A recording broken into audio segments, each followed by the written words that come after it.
Just then was Bareface. 2 extremely polished hip-hop tracks from the Abbott Street Massive. Do you want me to start again so you can open that up? No. Just listen to this. Oh, Is there a better sound? That's the we'll get... Is there a better bush sound? wallaby sneezing. That's from Pat McGinnity. That. All right, pause. Bush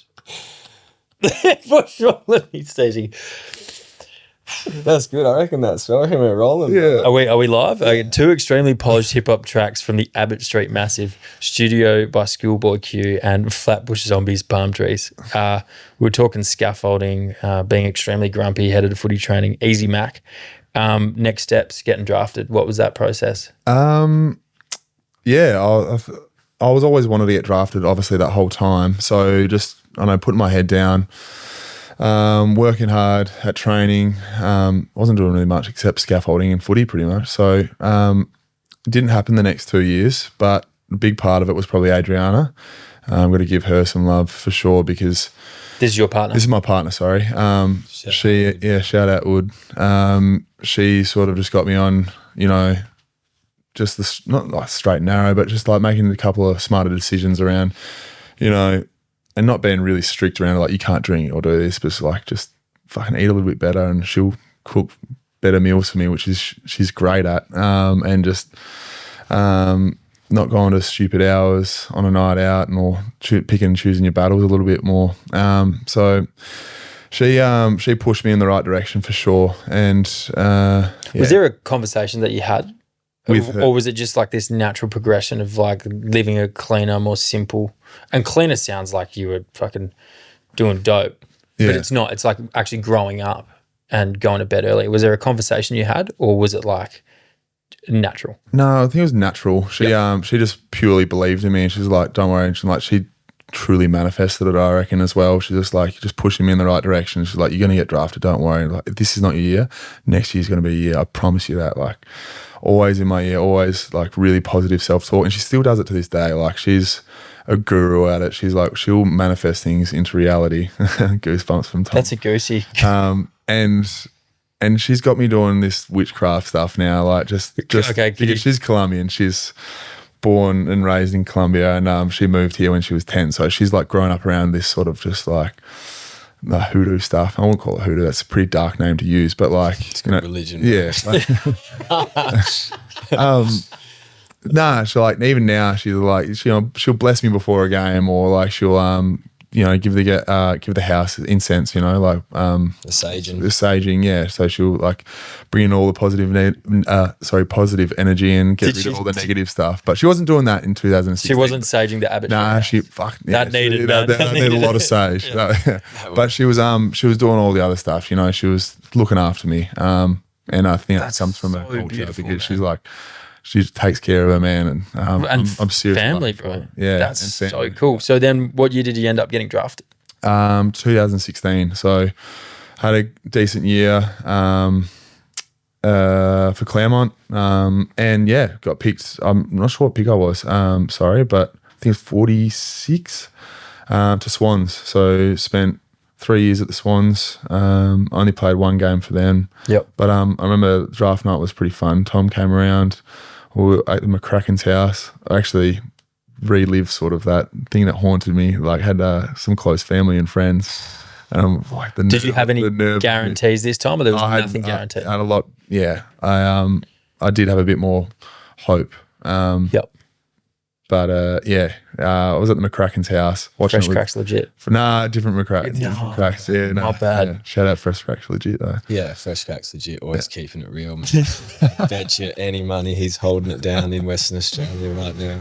And And also McCracken's a house. great contributor to the Claremont Footy Club as well. yes, Like yeah, he would have been playing with you every weekend, Yeah. and he trained with us. Like, he was a big part of our footy journey as well, and that's how we know Fresh Crack's legit. yeah, Sorry.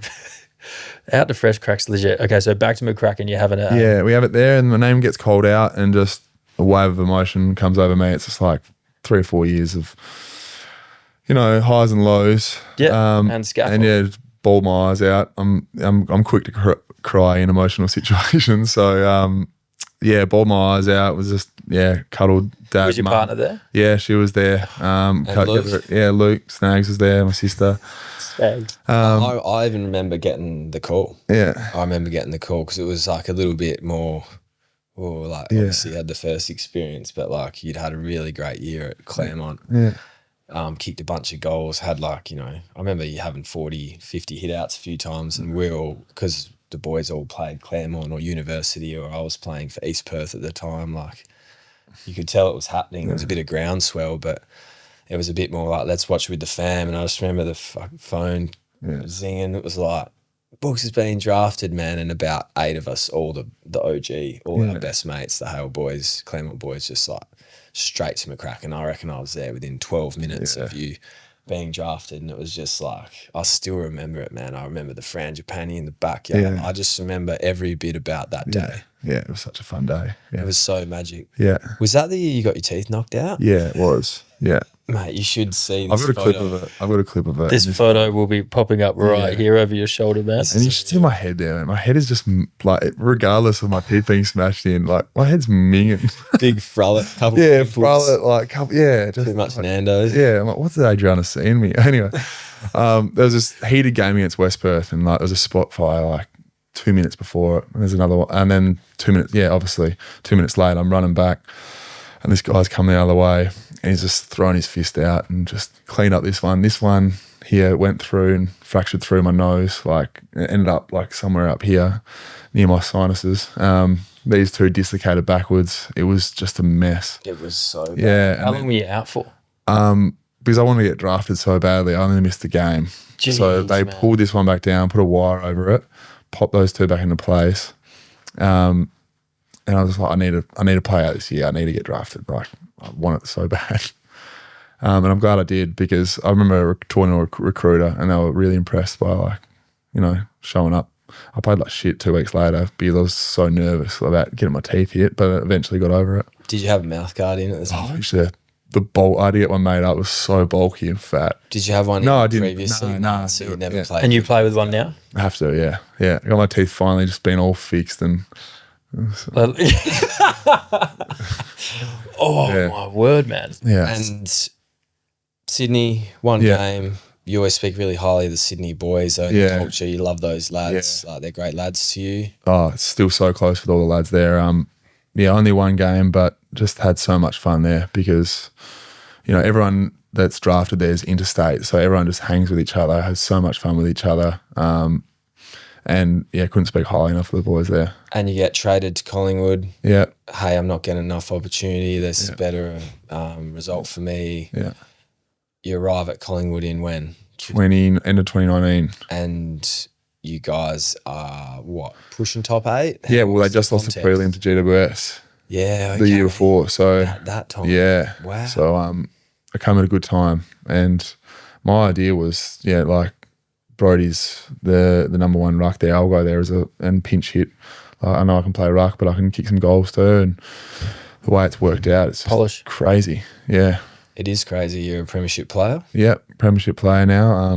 One of the best days of my life. Yeah, it's just I still look back at that day and just think, like, I dreamed about that growing up. Like, I watched those 05, 06 grand finals, Eagles versus Sydney. Like, I remember watching it at the Kalgoorlie pub, and not Kalgoorlie. Anyway, I'm not gonna go down. Coastal? Nah, on the way to Exmouth, Coastal, Kalbarri. Thank you. We got them on the set. Yeah, that's good. And watching, I think it was the 06 grand final at that pub, and just like, you remember those grand finals, just like the sun was out, huge crowd, huge rivalry.